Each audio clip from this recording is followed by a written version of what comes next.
రెండవ రాజుల గ్రంథం 5వ అధ్యాయము మొదటి వచనం నుండి చదువుతున్నాను చూడండి. సిరియా రాజు సైన్యాధిపతి అయిన నయమాను అనునొకడు ఉండెను. అతని చేత యెహోవాయే సిరియా దేశమునకు జయము కలుగు చేసి ఉండెను గనుక అతడు తన యజమానుని దృష్టికి గనుడై దయ పొందినవాడాయన. అతడు మహాపరాక్రమశాలి అయి ఉండెను కానీ అతడు కుష్ఠిరోగి. చాలండి. ఈ రోజున మనం ఒక శ్రేష్టమైన వాక్య భాగాన్ని మనం కొద్ది నిమిషాలు మనం ధ్యానం చేద్దాం. అదేమిటంటే, పెద్దవారు గొప్పవారు గొప్ప పనులు చేస్తే అందులో పెద్ద ఆశ్చర్యకరమైన సంగతి ఏమీ లేదు. ఉదాహరణకి ఎవరి పిల్లలన్నా అంటే కొంచెం డబ్బున్న వాళ్ళ పిల్లలు, ఉద్యోగస్తుల పిల్లలు పెద్ద ఉద్యోగం ఒకటి సంపాదించారనుకోండి, లేదా ఒక కలెక్టర్ ఉద్యోగం సంపాదించుకున్నారనుకోండి, అందులో మనం ఏమైనా చెప్పుకుంటామా? మేము చెప్పుకోలేం. వాళ్ళ తల్లిదండ్రులు ఉద్యోగస్తులు కాబట్టి పిల్లల్ని చదివించారని మనం చెప్పుకుంటాం. అదే ఒక చెప్పులు కుట్టేవాడు కొడుకో, లేదంటే గొర్రెలు కాసుకునేవాడు కొడుకో, లేదంటే ఎక్కడ అడవుల్లో పనులు చేసుకునే రైతు పిల్లలో, పని మనిషి పిల్లలో కలెక్టర్లు అయ్యారనుకోండి, మనం ఆశ్చర్యపడిపోతాం. మన అందరికి ఒక వార్తలాగా అది వెళ్తూ ఉంటుంది, గొప్ప విషయంగా అది తోస్తూ ఉంటుంది. అలాగే పెద్ద స్కూళ్ళల్లో చదువుకున్న వాళ్ళు ఫస్ట్ ర్యాంకు సంపాదించారనుకోండి పరీక్షలలో, పెద్ద ఆశ్చర్యకరమైన సంగతి ఏమీ కాదు అది. అదే గవర్నమెంట్ బడిలో ఇళ్ళ దగ్గర ఉండేటువంటి గవర్నమెంట్ స్కూళ్ళల్లో చదువుకొని ఫస్ట్ ర్యాంకు కొట్టారనుకోండి రాష్ట్ర స్థాయిలో, అప్పుడు అది ఎలాగుంటుంది?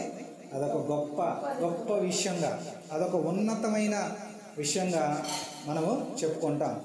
అంటే చిన్న వాళ్ళు చేసేటువంటి పెద్ద కార్యాలుగా మనం చూస్తూ ఉంటాం. చిన్నవారు చేసే పెద్ద కార్యాలు. ప్రియులారా, మనం చిన్నవారంగా మనం అనుకుంటాం, లేదా మనం చేతకాని వారంగా మనం అనుకుంటాం, లేదా మనము ఇప్పుడు ఏమీ చేయలేని పరిస్థితి అని మనం అనుకుంటాం. మన మాట ఎవరు లెక్క చేస్తారులే అని మనం అనుకుంటాం. మన మాట ఎవరు వింటారులే అని మనం అనుకుంటాం. అంటే మనం ఒకటి చెప్తే మనం చెప్పే అర్హత మనకుందా అనేటువంటి స్థాయిలో మనం ఉంటాం. అయితే మనం చిన్నవారమైనా సరే దేవుడు మనల్ని గొప్పగా వాడుకునే దేవుడు. దేవునికి స్తోత్రం చెప్తామా? హల్లెలూయా. మనం చిన్నవారమైనా అంటే మనం అంత గొప్పవారం కాకపోయినా, మనము అల్పులమైన దేవుడు మనల్ని గొప్పగా ఆయన మనల్ని వాడుకునే దేవుడు. ఈ అధ్యాయంలో, ఈ రెండవ రాజుల గ్రంథం 5వ అధ్యాయంలో ఇద్దరు చిన్నవారిని నేను మీకు జ్ఞాపకం చేస్తాను. ఇద్దరు అల్పులైన వారిని నేను మీకు జ్ఞాపకం చేస్తాను. ఇద్దరు తక్కువగా చూడబడుతున్న వారిని నేను మీకు జ్ఞాపకం చేస్తాను. వారు చేసిన గొప్ప కార్యాన్ని కూడా మీ ముందు పెట్టి నేను ముగిస్తాను. ఎవరు ఆ ఇద్దరు చిన్నవారు చెప్పే ముందు అక్కడ ఏం జరిగిందో, అసలు అక్కడ ఏమి జరిగిందో ఆ సంఘటనే మనం కొద్ది నిమిషాలు మనం జ్ఞాపకం చేసుకుందాం. మనకు ఇప్పుడు ఇండియాకి పాకిస్తాన్కి ఏ విధంగా అయితే యుద్ధం జరుగుతూ ఉందో, మనకు యుద్ధాలు జరుగుతూ ఉంటాయి కదా, ఆ రోజుల్లో కూడా మరి యుద్ధాలు జరుగుతూ ఉండేవి.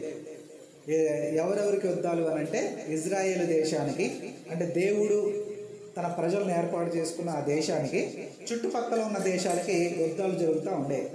ఒక రోజున సిరియా అనేటువంటి ఒక దేశం ఈ ఇజ్రాయేల్ దేశం మీదకి వచ్చి వాళ్ళ మీద జయించి వాళ్ళని గెలిచి అందులో కొంతమందిని చెరగా తీసుకొని వెళ్తారు.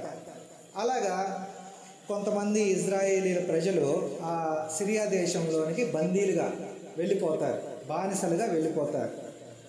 ఆ సిరియా దేశంలో ఒక పెద్ద మనిషి ఉన్నాడు, ఒక మంచి ఉద్యోగస్తుడు ఉన్నాడు, లేదా ఒక మంచి అధిపతి ఉన్నాడు, సైన్యాధిపతి అని ఆయన బైబిల్ పిలుస్తుంది. ఆయన పేరేంటంటే నయమాను అనే ఒక ఆయన అక్కడ కనబడతాడు. ఎవరు ఆయన అని కనుక మనం ఆలోచన చేస్తే, ఆయన మంచి గొప్ప వ్యక్తి. నేను ఆ మాట చదువుతాను. రెండవ రాజుల గ్రంథం 5వ అధ్యాయం మొదటి వచనం చదువుతున్నాను చూడండి. సిరియా రాజు సైన్యాధిపతి అయిన నయమాను అని ఒకడు ఉండెను. అతని చేత యెహోవాయే సిరియా దేశమునకు జయము కలుగు చేసి ఉండెను గనుక అతడు తన యజమానుని దృష్టికి గనుడై దయ పొందినవాడాయను. అతడు మహాపరాక్రమశాలి అయి ఉండెను కానీ అతడు కుష్ఠిరోగి. అతడిలో మంచి మంచి విషయాలు ఉన్నాయి. అతడు ఒక సైన్యాధిపతి, అంటే పోలీసు వాళ్ళందరి మీద పెద్ద హోంమంత్రి అని మనం అనుకోవచ్చు. అలాగే అతడు ఒక ఉద్యోగస్తుడు. సైన్యాధిపతి అంటే అతడు ఒక ఉద్యోగస్తుడు, పెద్ద ఉద్యోగం అతనికి ఉంది. అలాగే అతడు మంచి గనుడు, పేరు ప్రఖ్యాతులు సంపాదించిన వాడు. అలాగే అతడు గెలిచినవాడు, యుద్ధం చేసి విజయాన్ని పొందుకున్నవాడు, గెలిచిన వాడిగా మనం చూస్తాం. ఇన్ని శ్రేష్టమైన లక్షణాలు నయమానులో ఉన్నాయి. అయితే అక్కడ రాయబడిన మాట ఏంటంటే, కానీ అతడు కుష్ఠిరోగి. ఏ రోగి అంటండి ఆయన? ఏ రోగి? కుష్ఠరోగి. ఇన్ని ఉన్నాయి కానీ కుష్ఠరోగి. కొంతమందికి అన్నీ ఉంటాయి కానీ ఏదో ఒక లోటు వాళ్ళకు ఉంటుంది, ఏదో ఒక్క లోటు ఉంటుంది. అన్నీ ఉంటాయి కానీ ఒక్క లోటు అనేది వాళ్ళలో ఉంటుంది. నేను ఒక హాస్పిటల్లో పనిచేస్తాను. ఒక పేషెంట్ మా దగ్గరికి వస్తూ ఉంటాడు. ఆయనకు పెద్ద ఉద్యోగం ఉంది, ఆ పేషెంట్కి పెద్ద ఉద్యోగం ఉంది. అలాగే పిల్లలు అమెరికాలో చదువుతున్నారు, మనవాళ్ళు మనవరాళ్ళందరూ సెటిల్ అయ్యారు. ఆయన దగ్గర కొన్ని కార్లు ఉన్నాయి, ఖరీదైన కార్లు ఉన్నాయి, డ్రైవర్లు ఉన్నారు, ఒక పెద్ద ఇల్లు ఉంది. విజయవాడ నడిబొడ్డులో ఒక ఖరీదైన కోట్లు ఖరీదు చేసి ఇల్లు ఉంది. అయితే అతనికి ఒక అన్నీ ఉన్నాయి కానీ అతనికి ఒక జబ్బు ఉంది. ఆ జబ్బు ఏంటంటే, మనలాగా టాయిలెట్కి లెట్రిన్కి అతను వెళ్ళలేడు. అతనికి ఒక కిడ్నీ జబ్బు లేదా కడుపులో ఒక జబ్బు వచ్చింది, అతనికి క్యాన్సర్ కూడా ఉంది. అయితే అతడు ఆ టాయిలెట్ లెట్రిన్ అతనికి వెళ్ళదు. కాబట్టి డాక్టర్లు అతనికి ఏం చేస్తారంటే ఆపరేషన్ చేసి ఒక బ్యాగ్ను పెట్టారు కడుపులో. ఆ బ్యాగు అతను టాయిలెట్కి వెళ్ళాలన్నా, అతను బాత్రూమ్కి వెళ్ళాలన్నా, లెట్రిన్కి వెళ్ళాలన్నా ఆ బ్యాగ్లో వెళ్తాడు. రోజు ఆ బ్యాగ్ను కడుక్కుంటూ ఉంటాడు. అతను అన్నీ ఉన్నాయి కానీ అతడు ఒక రోగి, అంటే ఒక లోటు ఉంది అతనికి. నాకు తెలిసిన ఇంకొక 2 భార్య భర్తలు ఉన్నారు. 2 రైల్వే ఉద్యోగస్తులండి, పెద్ద ఉద్యోగాలకి లక్షలు సంపాదిస్తారు నెలకి రైల్వే ఉద్యోగస్తులు. ఒక మంచి ఇల్లు కూడా కట్టించారు, పెద్ద ఇల్లు కూడా కట్టించారు, అన్నీ ఉన్నాయి వాళ్ళకి. అయితే వాళ్ళకి పిల్లలు లేరు. పెళ్ళయి 20 సంవత్సరాలు అవుతున్న వాళ్ళకి పిల్లలు లేరు. అంటే అన్నీ ఉన్నాయి కానీ ఏదో ఒక లోటుతోటి బాధపడుతూ ఉంటారు. అలాగా పెళ్లి సంబంధానికి వచ్చారు. పెళ్లి కొడుకోళ్ళు ఓ పక్క, పెళ్లి కూతురు వాళ్ళు పక్క కూర్చున్నారు. అప్పుడు పెళ్లి కూతురు వాళ్ళు తరపుళ్ళు ఇలా చెప్పారనుకోండి, మా అమ్మాయి అన్ని విషయాల్లో బాగుంది కానీ అండి, అన్నీ బాగుంటాయి కానీ ఒక విషయం అని అనగానే పెళ్లి కొడుకోళ్ళు పారిపోతాయి. ఇంకా కానీ అంటేనే అక్కడ ఏదో ఉందని అట్లా. అలాగే పెళ్లి కొడుకు అన్ని విషయాలు బాగుంటాడండి కానీ అదొక్కటేనండి అనంటే వీళ్ళు భయపడతారు, ఇంక ముందుకు కూడా రారు. అలాగా అన్నీ బాగున్నాయి కానీ ఒక లోటు ఉంది ఇతనికి. ఆ లోటు కూడా ఒక ప్రధానమైన లోటు. అతడు కుష్ఠిరోగి. అతడు ఇతరులు అతని దగ్గరికి రావడానికి భయపడతారు, రోగం అంటుకుంటుందేమో అని. అతన్ని చిన్నచూపు చూస్తారు. అతని శరీరానికి కూడా అతనికి బాధ ఉంది, సమాజంలో అతనికి బాధ ఉంది, శరీరానికి కూడా అతనికి బాధ ఉంది. ఆ రోగం అతన్ని బాధిస్తూ ఉంది. అట్లాంటి పరిస్థితుల్లో అతను ఉన్నాడు. ప్రియులారా, అప్పుడు ఆ ఇంట్లోకి ఎవరైతే ఆ ఇజ్రాయెల్ దేశంలో నుంచి కొంతమంది తీసుకొచ్చారో అందులో నుంచి ఒక ఇజ్రాయెల్ దేశానికి సంబంధించిన ఒక చిన్నది, ఒక పెళ్లిగాని అమ్మాయి, ఒక యవనస్తురాలు నయమాను ఇంట్లో పనిచేస్తూ ఉంటుంది. బానిసగా తీసుకొని రాబడింది. నయమాను భార్యకి పని చేస్తూ ఉంటుంది, పని మనిషిలాగా. నయమాను భార్యకి అంట్లు దోమి పెట్టడం, నయమానుకి బట్టలు ఉతికి పెట్టడం, వాళ్ళకి సేవలు చేయడం, బానిసగా అక్కడ పని చేస్తాం. ఈ అమ్మాయి రోజు ఆ యజమానుని, ఆ నయమానుని గమనిస్తూ ఉంది. అతడు ఎంత విజయాన్ని పొందుకున్నా, ఎంత డబ్బులున్నా, ఎంత ఉద్యోగమైనా అతను ఏదో బాధపడుతున్నాడు, లోపల ఏదో వేదన పడుతున్నాడు. దేని గురించి అతడు కన్నీళ్ళు విడుస్తున్నాడు. కారణం అతనికి కుష్ఠిరోగం. చూసింది ఆ అమ్మాయి, జాలిపడింది. ఒకసారి అంట్లు తోముతూ ఉంటే పక్కన నయమాను భార్య కుర్చీ వేసుకొని కూర్చుంటే ఆ చిన్నది ఆ నయమాను భార్యతో ఇలా మాట్లాడుతుంది, అమ్మగారు మీకు ఒక విషయం చెప్పాలని. అప్పుడు ఆ నయమాను భార్య అనేది, చెప్పమ్మాయి అని. మీరేమనుకోనంటే విషయం చెప్తానని నేనేమనుకోలే, పర్లేదులే, భయపడ మాకు చెప్పనండి. ఆ అమ్మాయి ఏం చెప్పిందంటే, ఏం లేదండి, నేను మా దేశం నుంచి వచ్చాను కదా, ఇజ్రాయెల్ దేశం నుంచి. అక్కడ ఒక దేవుడు ఉన్నాడు, ఆ దేవుని ఆరాధించేటువంటి ప్రవక్తలు కూడా ఉన్నారు, పాస్టర్ గారులు కూడా ఉన్నారు. అక్కడ ఆ దేవుణ్ణి పూజించే పాస్టర్ గారు ఉన్నారు, ఆయన పేరు ఎలీషానండి. ఆయన ఏ రోగాన్నైనా బాగు చేస్తాడు. ఆయన ప్రార్థన చేయంగానే ఏ రోగమైనా తగ్గిపోద్ది. కాబట్టి నయమానుని మా యజమానుని అయ్యగారిని అక్కడికి పంపించండి, అక్కడికి వెళ్ళమని చెప్పండి. ఆయన ప్రార్థన చేయంగానే కుష్ఠరోగం బాగుద్దండి, నాకు నమ్మకం ఉందండి, కొంచెం ఏమనుకోకుండా అయ్యగారిని అక్కడికి వెళ్ళమని చెప్పండి. దేవుడు అక్కడ ఆ దేవుడు బాగు చేస్తాడు, ఆ దేవుడు జీవం కలిగిన దేవుడు అని చెప్పినప్పుడు ఈ నయమాను భార్య రాత్రిపూట ఇంకా ఆ నయమాను డ్యూటీ అయిపోగానే ఇంటికి వచ్చి నైట్ కూడా పడుకున్నప్పుడు నయమాను భార్య భర్తతోటి ఎలాగంటుంది, ఏమండి మీకు ఒక విషయం చెప్పాలి, మన పనిపిల్ల ఒక విషయం చెప్పింది. అదేంటంటే ఇజ్రాయెల్ దేశం అంట, అక్కడ ఒక దేవుడు ఉన్నాడంట, ఆ దేవుడు ఎవరినైనా బాగు చేస్తాడనంట. అక్కడికి వెళ్ళి ఒక పాస్టర్ గారి పేరు చెప్పింది ఆ అమ్మాయి, ఆ పాస్టర్ గారి దగ్గరికి వెళ్ళి ప్రార్థన చేయించుకోండి, మీ కుష్ఠరోగం బాగవుతుంది అని చెప్తుంది. వెంటనే తనలో ఆశ పుట్టింది. ఆశ పుట్టి ఏం చేస్తాడనంటే ఈ నయమాను వెళ్ళి ఆ దేశానికి వెళ్ళడానికి తీర్మానం చేసుకుంటాడు. దేవునికి స్తోత్రం చెప్దామా అండి, హల్లెలూయా. ఇక్కడ మనం ఒక విషయం గమనించాలి, అదేంటంటే ఆ ఇజ్రాయేల్ దేశపు చిన్నది ఆ యజమానుని చూసినప్పుడు జాలి పడిందా, జాలి పడలేదా? జాలి పడింది కాబట్టి ఆ మాటలు చెప్తుంది, కనికరపడింది కాబట్టి ఆ మాట చెప్తుంది. ఈ రోజున చాలామందికి ఏం లేదు అని అంటే జాలి లేదు, కనికరం లేదు. ఇతరులు బాధపడుతుంటే వాళ్ళకి ఏదైనా మార్గం చెప్దామా అని లేదు, మనకెందుకులే, వాళ్ళు నాశనం అయిపోతే మనకెందుకు, వాళ్ళు ఎటుపోతే మనకెందుకు, వాళ్ళు చస్తే మనకెందుకు అనేటువంటి కఠినమైన హృదయాలని ఈ రోజున చాలామంది కలిగి ఉన్నారు. ఇలాగా నయమాను దగ్గర పనిచేసే ఆ ఇజ్రాయెల్ దేశం చిన్నది ఆ మాట చెప్పంగానే నయమాను లేచి రాజు దగ్గరికి వెళ్ళి, రాజుగారు వాళ్ళ రాజు దగ్గరికి, ఆయన ఎక్కడైతే పనిచేస్తున్నాడో ఆ రాజు దగ్గరికి వెళ్ళి నన్ను పలాని దేశానికి, ఆ ఇజ్రాయెల్ దేశానికి పంపించండి అని చెప్పినప్పుడు ఆమె చెప్పిన మాటలు ఎక్కడి వరకు వెళ్ళి చూపిస్తాను చూడండి. 5వ అధ్యాయము 2వ రాజుల గ్రంథంలోనే 5వ అధ్యాయంలోనే నయమాను రాజు నొద్దకు పోయి ఇజ్రాయేల్ దేశపు చిన్నది చెప్పిన మాటలను అతనికి తెలియచేయగా, అంటే ఆ చిన్నది చెప్పిన మాటలు ఎక్కడ దాకా వెళ్ళాయి? ఆ చిన్నది చెప్పిన మాటలు ఎక్కడ దాకా వెళ్ళాయి అని అంటే ఈ నయమాను వాళ్ళ రాజుతో చెప్తున్నాడు. ఆ చిన్నది ఏదైతే చెప్పిందో ఆ మాటలన్నీ రాజుకు చెప్తున్నాడు. అంటే ఒక చిన్నది ఆ మాటలు రాజు దగ్గరికి వెళ్ళాయి. దేనికి సొంతేద్దామండి, అదే మన మాటలు ఎక్కడ దాకా వెళ్తాయి? రోడ్డు దాటవు. ఆ ఇంట్లో ఈ ఇంట్లోనే మన మాటలు తిరుగుతూ ఉంటాయి. మన మాటలు చంద్రబాబు నాయుడు గారి దగ్గరికి వెళ్తే ఎలా ఉంటుంది, మన మాటలు ముఖ్యమంత్రి దగ్గరికి వెళ్తే ఎలా ఉంటుంది, మన మాటలు ప్రధానమంత్రి దగ్గరికి వెళ్తే ఎలా ఉంటుంది.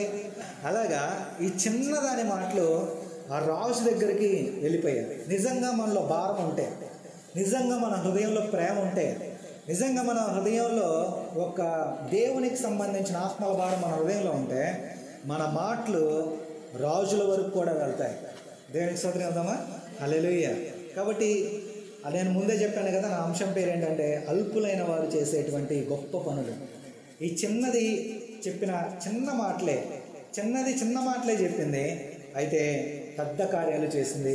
ఇతడు ఆ దేశంలోనికి బయలుదేరిన తర్వాత ఆ దేశపు రాజు, ఇజ్రాయెల్ దేశపు రాజు వినపడింది, అయ్యా పక్క దేశపోడు మన దేశానికి వస్తున్నాడు అని. ఎందుకు వస్తున్నాడు అని అంటే ఇక్కడ ఎవరో పాస్టర్ గారు ఉన్నారంట, ఈ దేవుడు కుష్ఠరోగాన్ని బాగు చేస్తాడంట అని అనగా ఆయన కంగారు పడిపోతాడు, ఆయన భయపడిపోతాడు.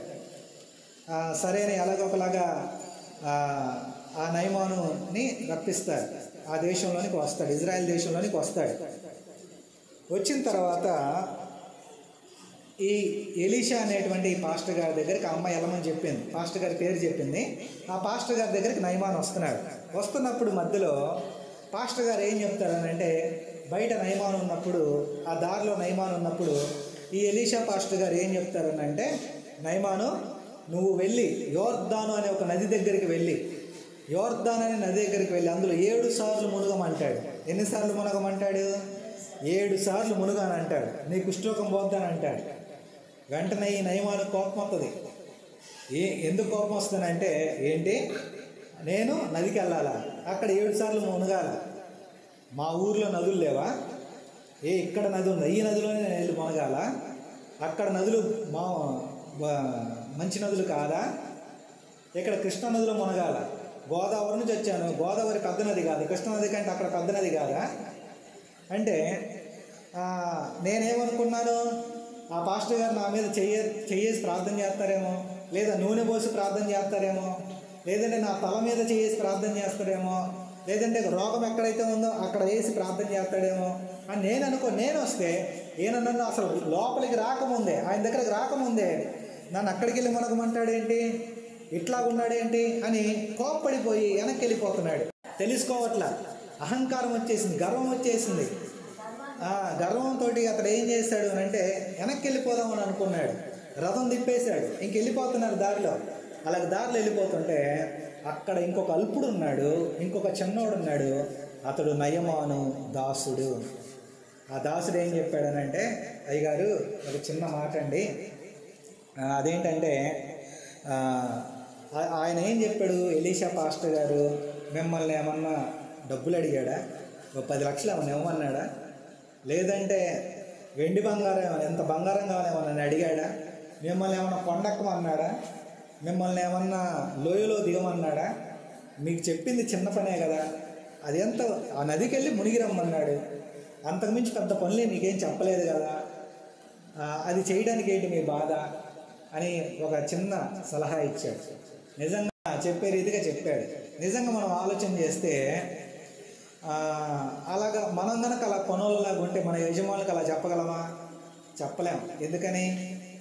నువ్వు నాకు సలహా ఇస్తావరా, నువ్వు నాకు చెప్పేంతటోడివా, రేపటి నుంచి పనిలో గ్రామాలు పో, లేదంటే ఇంకోసారి నా ముందు నిలబడి మాకు ఇక్కడ నుంచి వెళ్ళిపో అని అంటారు. మనకు చెప్పడానికి మనకు భయం. అయితే ఇజ్రాయేల్ దేశపు చిన్నది అదే ధైర్యం చేసింది.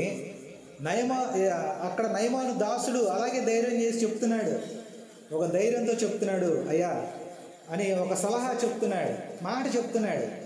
వెంటనే నయమాను ఏం చేశాడనంటే, నువ్వు కూడా చెప్పింది నిజమే అని చెప్పేసి రథాన్ని వెనక్కి తిప్పి ఆ పాస్టర్ గారి ఇంటి వైపు లేదా ఆ యోర్దాను నది వైపు వెళ్ళి రథం దగ్గరికి వెళ్ళి యోర్దాను నది వైపు తిప్పి రథాన్ని యోర్దాను నది దగ్గర ఆపి 7 సార్లు మునుగుతాడు. 7వసారి మునిగి లెగంగానే అతడి కుష్టి రోగము శుద్ధి చేయబడుతుంది. అతడు పసిపిల్ల దేహం వలె అతని దేహం బాగవుతుంది. దేనికి స్తోత్రం చెప్దామా? హల్లెలూయా.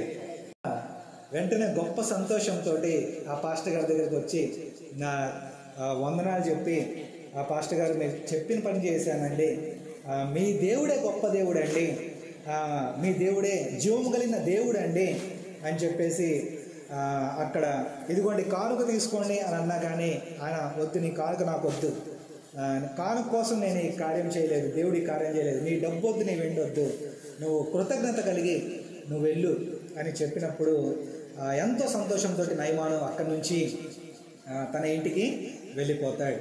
ప్రియులారా, ఈ వృత్తాంతం అంతట్లో మనం నేర్చుకోవాల్సినటువంటి పాఠం ఏంటంటే, ఈ చరిత్ర అంతట్లో ఇక్కడ జరిగిన సంఘటన అంతట్లో మనం నేర్చుకోవాల్సిన పాఠం ఏంటంటే, దేవుడు ఇక్కడ పెద్ద వారిని వాడుకోలేదు.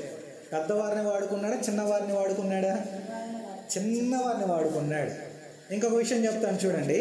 ఈ ఇజ్రాయెల్ దేశపు చిన్నది యాక్చువల్గా ఏమే బాధలో ఉన్న చిన్నది. ఎందుకంటే వేరే దేశం నుండి ఈ చిన్నదాన్ని తెచ్చారు, వేరే ప్రాంతంలో నుంచి ఈ చిన్నదాన్ని తీసుకొని వచ్చారు. ఆ అమ్మాయి తల్లిదండ్రులకు దూరం అయిపోయింది, అన్నదమ్ములకు అక్కచెల్లెలకు దూరం అయిపోయింది, రక్త సంబంధులకు దూరం అయిపోయింది, ఒక అనాథగా ఎవరూ తెలియనటువంటి ప్రాంతంలోనికి వచ్చేసింది. చుట్టూ ఎవరూ తెలియదు. మనల్ని తీసుకుని వెళ్ళి వేరే దేశంలో వేస్తే ఎలా ఉంటుందో ఒక్కళ్ళమే, అలాగైంది ఆ అమ్మాయి పరిస్థితి. ఆ అమ్మాయి బాధలో ఉంది, కృంగుదల్లో ఉంది, ఇంకా పెళ్లి కాలేదు, యవనస్తురాలు, వయసు చాలా ఉంది, కానీ బానిసగా పనిచేస్తుంది, వెట్టి చాకరీ ఆ అమ్మాయి చేత చేయిస్తున్నారు.